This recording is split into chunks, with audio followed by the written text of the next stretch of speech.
حضرت آسیہ فرعون کی بیوی، فرعون نے بڑے مظالم ڈھائے،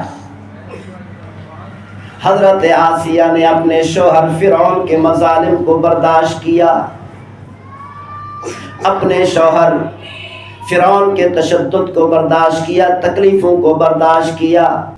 فرعون نے کوڑے مروائے برداشت کیا،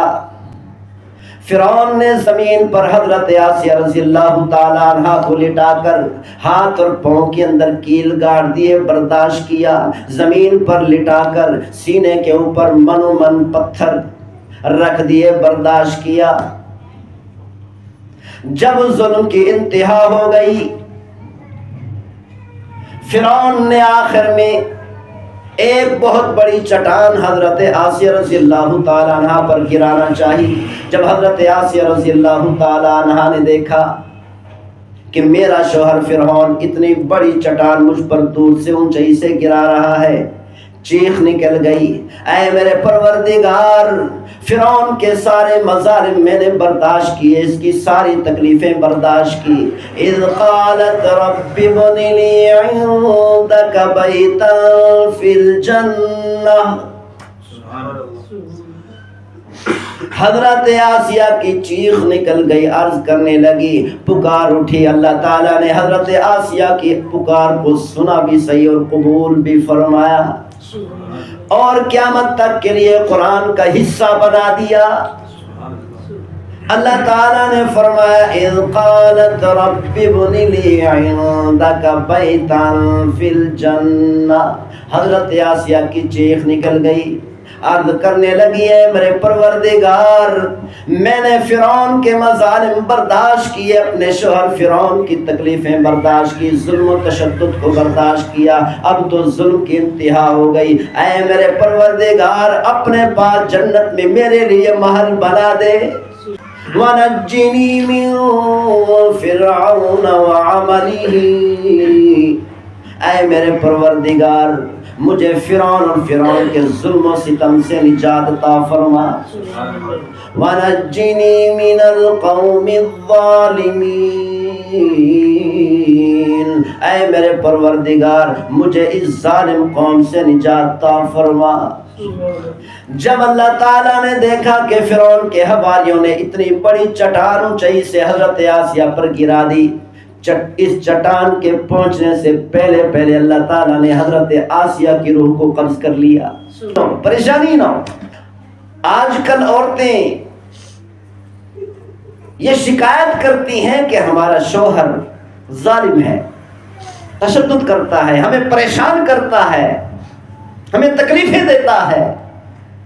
ہمیں گالیاں نکالتا ہے۔ تو اللہ تعالیٰ نے حضرت آسیہ کے واقعے کو بیان فرمایا، دیکھو حضرت آسیہ کے شوہر فرعون سے بڑا ظالم کوئی نہیں ہوگا، اس سے زیادہ ظلم و ستم کرنے والا کوئی نہیں ہوگا۔ حضرت آسیہ نے فرعون کے مظالم کو برداشت کیا، اپنے شوہر کے ظلم و ستم کو برداشت کیا، تکلیفوں کو برداشت کیا۔ اللہ تعالیٰ نے صلہ کیا عطا فرمایا کہ ہمیشہ کے لیے آخر الزمان نبی صلی اللہ علیہ وسلم کی بیوی بنا دیا۔ اللہ تعالیٰ نے بتا دیا کہ جو عورت اپنے شوہر کے ظلم و ستم کو برداشت کرتی ہے، یہ خیال رکھنا، یہ نہ سمجھنا کہ یہ ضائع جائے گا، نہیں فرمایا۔ اللہ فرماتے ہیں اس کا بدلہ عورت کو، بیوی کو اتنا عطا کروں گا، شوہر لڑتا ہے بیوی برداشت کرتی ہے، شوہر ظلم کرتا ہے بیوی برداشت کرتی ہے، شوہر گالیاں نکالتا ہے بیوی برداشت کرتی ہے، شوہر، تو اللہ تعالیٰ نے فرمایا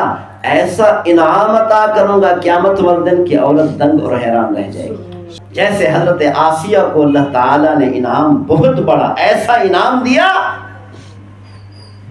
ایسا انعام نہ دنیا میں ہے نہ آخرت میں۔ آخر الزمان نبی صلی اللہ علیہ وسلم کا زوجہ بن جانا کتنی بڑی سعادت کہ شوہر کے ظلم و ستم کو برداشت کیا، تکلیفوں کو برداشت کیا، لڑتی نہیں ہے شوہر کے ساتھ، جھگڑتی نہیں ہے، شوہر کو پریشان نہیں کرتی، اس کی زیادتیوں کو برداشت کرتی ہے۔ اور دوسری طرف بعض شوہر شکایت کرتے ہیں کہ میری بیوی بہت سخت ہے، سخت مزاج ہے،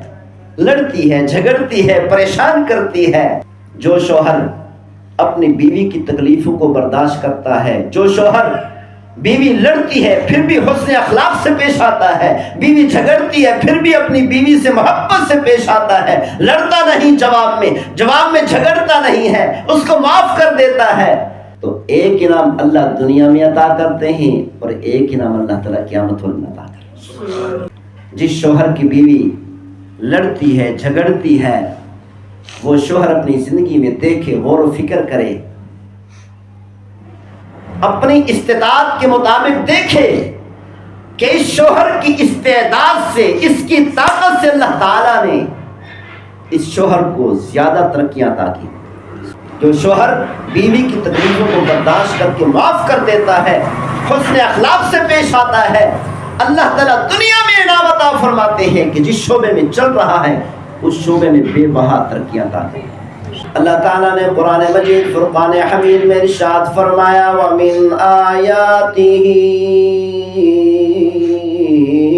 أَنْ خَلَقَ لَكُم مِّنْ أَنفُسِكُمْ أَزْوَاجًا۔ او میرے بندو، ہم نے تمہیں جوڑا جوڑا پیدا کیا، یہ ہماری علامات اور نشانیوں میں سے ہے۔ غور و فکر کرو، ان فی ذالک لآیات لقوم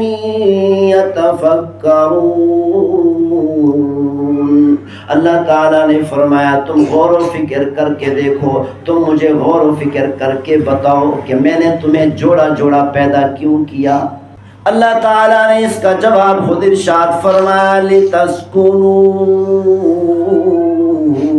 إِلَيْهَا، تاکہ تم سکون حاصل کرو، شوہر بیوی سے سکون حاصل کرے اور بیوی شوہر سے سکون حاصل کرے، گھر کے اندر خوشیاں ہی خوشیاں آ جائے، بہار ہی بہار آ جائے، دنیا کے اندر گھر جنت بن جائے۔ لِتَسْكُنُوا إِلَيْهَا، تاکہ تم سکون حاصل کرو۔